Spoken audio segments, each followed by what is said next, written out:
I'm with Andrew Pittman on his property Muckabundi, which is 3,000 acres just outside of Moree in northern New South Wales.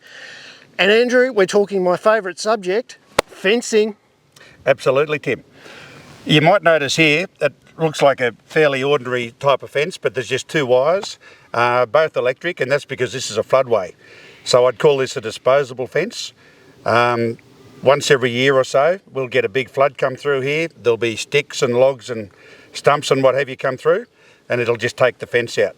So I find just with a two-wire fence such as this, I can come along and have it stock-proof within a couple of hours after the flood. Andrew, this is not a very complicated fence at all, is it, mate? No, look, it's a very basic fence. It's a disposable fence, I would call it, because we get a lot of floodwater come through here. Now, it's significant that you call it a disposable fence because this is for flood country and it's bordering a lease, isn't it, mate? Yep, absolutely. Look, the Moree is a massive floodplain. Yep. So, I mean, it's a beautiful black soil country, but we do get some very big floods. Yep. And a fence, like any sort of a netting fence or a better quality fence here, will just get washed away. It'll get tangled up with sticks and snags, and it'll go.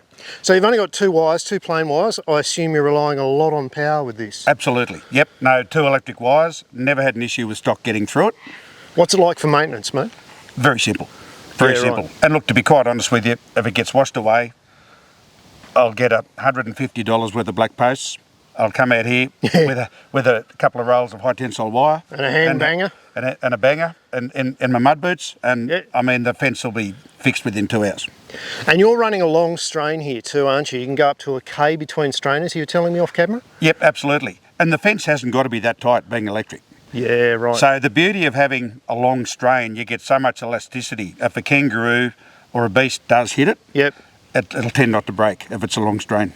Now, speaking of kangaroos, you can get more complex fences that'll keep roos off the property.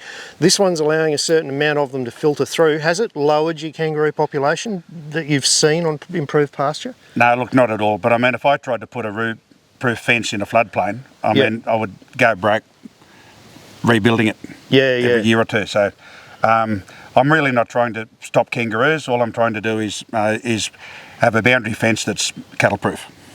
Now you lease the land opposite as well. I do, yep.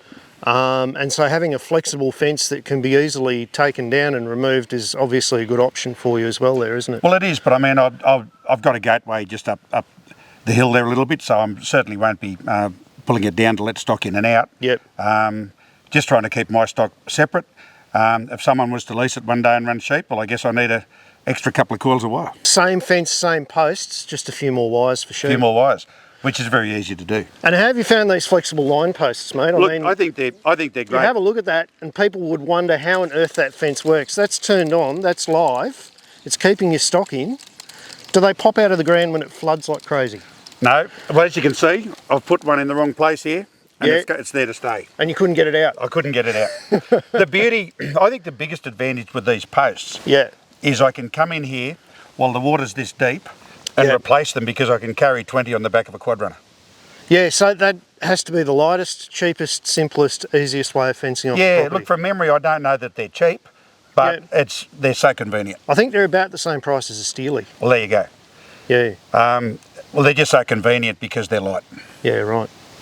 The other thing that these fences save is lots of complex end assemblies, mate. You're on a floodplain here, so you're running a bit of 100mm bore casing, what, about every 200, 300 metres? Yeah, look, the only reason I've got line posts in at all here is because of the flood pressure. Yep. Something to keep the fence from bouncing too far out. If this wasn't a floodway, there'd be no line posts at all. It'd just be from end assembly to end assembly, even if it's a kilometre long. Yeah, right. And so, this is obviously where the main fence starts. The main fence starts here. We don't get a lot of flood pressure from here up. It doesn't look like a hill, but I can assure you it is. Yeah, just a little bit of an incline there. Slight incline you can see. Whereas this is the disposable part of it back here. You might notice that once upon a time it had 3 wires. 6 foot or close to it in the ground, 4 foot out. Yep. That's the general rule of thumb. And the thing is, these fences need such a light strain that you don't even have a stay on this. You've got your main fence with 1, 2, 3, 4, 5, 6 wires pulling on it in that direction, and only 2 wires pulling on it in this direction, and it's standing upright in a floodplain. Absolutely. Look, if that was on the end of a strain, I'd certainly have a box section or a stay. Yep. But there's enough weight coming this way with the 2-wire fence that it's keeping everything square. That's unreal. It's unreal. Just the power of electricity is changing the way that we fence completely, isn't it, mate? Absolutely. And look, it's good for livestock too. Livestock can sense the electricity. Yep. So they tend not to put pressure on that fence. Yep. It teaches them good manners when it comes to respecting fences. Yep. All right, well, good on you, mate. And best of luck with it all. And thanks for showing us your fencing. Thanks, Tim. Cheers, mate.